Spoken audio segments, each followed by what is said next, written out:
two very quick points in reply to this series, which I have been watching with some rapt attention. Um, and these are not by means of rebuttal. Please do not take them as such. These are more. These are ideas I would like you to have fun with. These are ideas I would like you to consider because I think you would find the process. I think you would find the process edifying. I think you would find the process engaging. Um, First, um, the transition into metaphysics and the practice of science as philosophical assertion. Well, that certainly goes a long way to retread ground already covered about the necessary reliance of science on philosophical assertions. And here we find that that's even present to such a degree that should science be pushed far enough, it starts to become philosophy. That should science be pushed into adequately transitional or adequately ephemeral territory, it immediately becomes philosophy, and not just philosophy, but rather poor philosophy. It seems, well, maybe a metaphor that could work here is imagine we have a skier vacationing with a swimmer, and they are in the Arctic, and this downhill skier is carving the slopes of a glacier. They're skiing down a glacier, and so long as this glacier responds to the terms with which they are familiar and for which they are equipped, the skier is embarrassing is embarrassing that poor swimmer until the glacier melts, and the skier, with their boots, with their poles, with their skis, finds themselves trying to swim, and finds that the trappings, tools, and techniques that they used for skiing down the face of a glacier are in danger of drowning them. That seems to be something of the circumstances here, because a philosopher is well equipped for dealing with ephemera.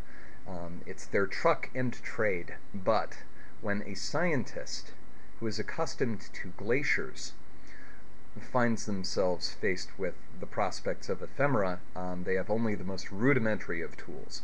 And here we find, to great personal amusement, that when science steps into philosophy, when science dips its toes into philosophy, it does so in such a way that it is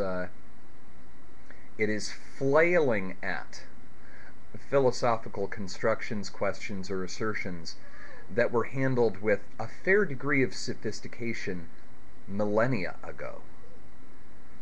Philosophy having since moved on, to whatever degree we ever actually move on, to matters of greater difficulty.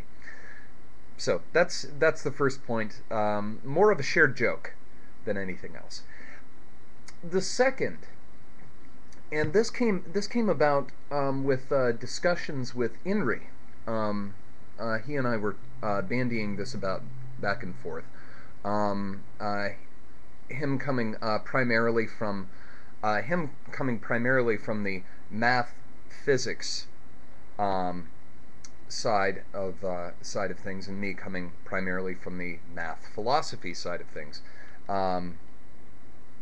So our discussions are always fascinating, and if you ever get the chance to catch him on YouTube or Stickin', make a point of it. But he said this very, very beautifully and very succinctly.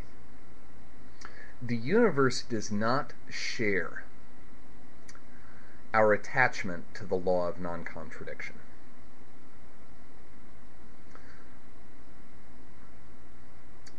In the world of physics, A is often not A, and in a fashion that is not predictable. Not because we have yet to reach a level of sophistication of explanation where we can really reveal how A actually is always A, and we were just misunderstanding or misrepresenting the model. But no, more and more it seems that our attachment to non-contradiction is one of the greatest impediments to understanding the context in which we exist. Given that A, in particle physics, for example, is very often not A, that a thing can be A and not A, and not conforming to any circumstantial transition wherein A would become B, thus liberating us from this apparent contradiction. No, the contradiction exists physically. The contradiction exists. Given that, it seems, at least to me, that when we engage in broad sweeping teleological argumentation that implicitly rests on non-contradiction, we do so with some difficulty. Now, bear in mind, of course, bear in mind that this notion that the LNC has no absolute authority, that the universe is contradictory, poses every bit as many problems to the hyper-rationalist, the materialist, the objectivist, as it does to the person who is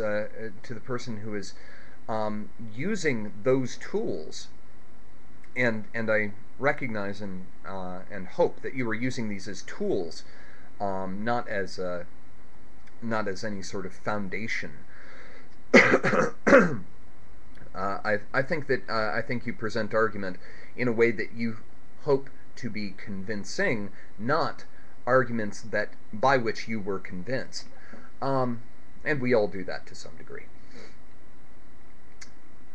Given that these pose an equivalent problem to this method of understanding, regardless of the conclusions one draws from what one understands, we're once again in a position where logic is fun,